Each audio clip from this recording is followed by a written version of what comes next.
બનાસકાંઠા જિલ્લામાં સતત 2 થી 3 દિવસથી વરસાદ વરસતા પેછલાલ ગામમાં ખેતરોમાં ઢીચણસમાં પાણી ભરાઈ જતા ખેડૂતોના પાક નિષ્ફળ ગયા છે। ખેડૂતોને રાતા પાણી રોવાનો વારો આવ્યો છે। ત્યારે શું કરી રહ્યા છે પેછલાલ ગામના ખેડૂતો, આવો જોઈએ આ ખાસ અહેવાલમાં। સમગ્ર વાત કરવામાં આવે તો હવામાન વિભાગની આગાહી મુજબ બનાસકાંઠા જિલ્લામાં સતત 2 દિવસથી વરસાદ વરસી રહ્યો છે અવિરતપણે, ત્યારે જેના કારણે બનાસકાંઠા જિલ્લાના અનેક નીચાણવાળા વિસ્તારોમાં પાણી ભરાઈ ગયા છે। ત્યારે ડીસા તાલુકાના પેછલાલ ગામમાં 60 હેક્ટરથી વધુ પણ ખેતરોમાં ઢીચણસમાં પાણી ભરાઈ જતા ખેડૂતોના પાક નિષ્ફળ ગયા છે। ખેડૂતોને ખૂબ જ મોટું નુકસાન થયું છે। ખેડૂતોએ મોંઘા ભાવના ખાતર અને બિયારણ લાવીને ખેતી કરી હતી, પરંતુ ખેતી કર્યા બાદ જ્યારે પાક લેવાનો સમય થયો ત્યારે વરસાદ પડતા ખેતરોમાં પાણી ભરાઈ ગયા છે, જેથી ખેડૂતોને મગફળી, બાજરી, જુવાર, કપાસ, એરંડા, અડદ સહિતના પાક પડી રહ્યા છે, જેથી ખેડૂતોની હાલત દયનીય બની છે।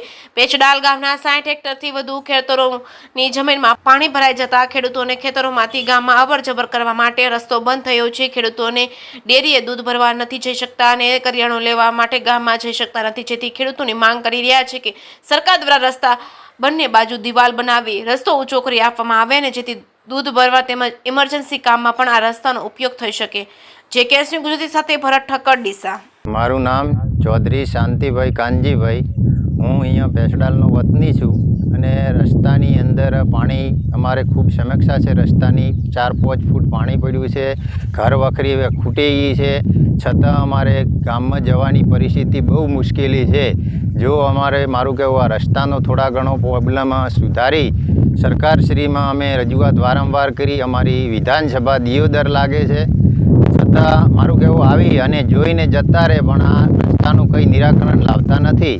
તો અમારે આ રસ્તાનું થોડું બાળકો અભ્યાસ કરવા શાળાએ જઈ શકતા નથી। આજ અઠવાડિયાથી બાળકો ઘરે બેઠા અને અમે પણ દૂધ ભરાવા જઈ નહીં શકતા। અમારો ખેતી વ્યવસાય અને દૂધ પશુપાલનનો વ્યવસાય છે, છતાં મારું કહેવું ખેતીની અંદર તો પાણી ફરી વળ્યા છે, પણ અમારા રસ્તાનો થોડો પ્રોબ્લેમ સુધરે અને સરકાર જો અમને 5-5 ફૂટ બંને બાજુ દિવાલ કરી અને પૂરણ કરીને થોડો રસ્તો ઉપાડી આપે તો અમે અમારે શાંતિથી ઘરે જઈ શકે અને દૂધ ભરાઈ શકે, આવું અમારી માંગ છે। ઓકે કાકા, તમારું નામ શું છે?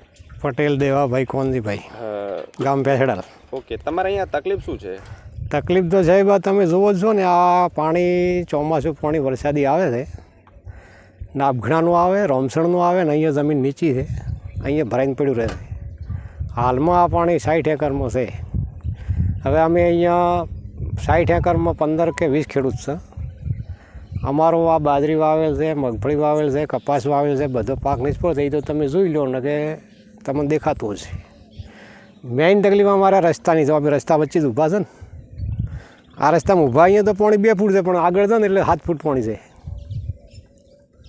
ટ્રેક્ટરમાં પાણી ભરાય છે, દૂધ ભરાવા ગામમાં જવરાતું નથી, કોઈ હાજુ હોય મોદું હોય જવરાતું નથી, બાળકો નિશાળી જઈ કહેતા નથી। મારે તો એક દીકરી ગવર્મેન્ટ શિક્ષક છે, એને હવે ગામમાં નોકરી કરવા કેમ જવાનું, ખેરોલા નોકરી કરે છે,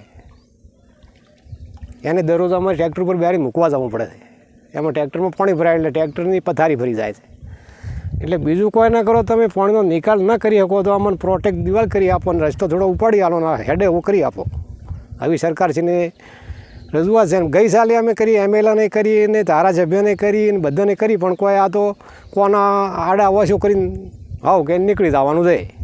વોટ લેવા આવવું હોય ત્યારે 4 દાડા આવે છે, પછી ગામમાં 2 જણા ઓળખતા હોય, અમને તો કોઈને ઓળખતા નથી, એ 2 જણાને કોઈ તકલીફ નથી, એટલે શું જવાબ આલે કોઈ અમને ખબર નથી। ઓકે, વરસાદ પડ્યો છે સાહેબ? વરસાદ પડ્યો તો મારે અહીંયા 6 વીઘા જમીન આ છે, 10 વીઘા આ બાજુ છે, આ બાજુ કપાસ છે, આ બાજુ બાજરી વાવેલી હતી, બાજરીનું પણ ડૂકું પણ કળાતું નથી, 8 ફૂટ ખેતરની અંદર પાણી છે।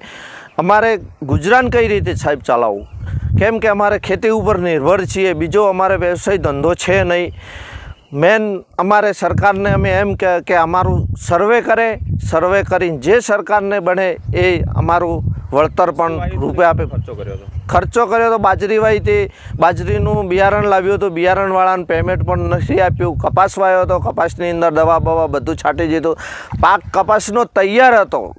કલેક્ટર સાહેબને આવે જોવે, અમારે ખોટું જોઈતું નથી સાહેબ, હકીકત જુએ છે। સરકારને અમે રજૂઆત એટલી કરી છે, અમારું સર્વે કરે અને જે બને તાત્કાલિક વળતર અમને આપે, એના સિવાય અમારે કંઈ વારો નથી।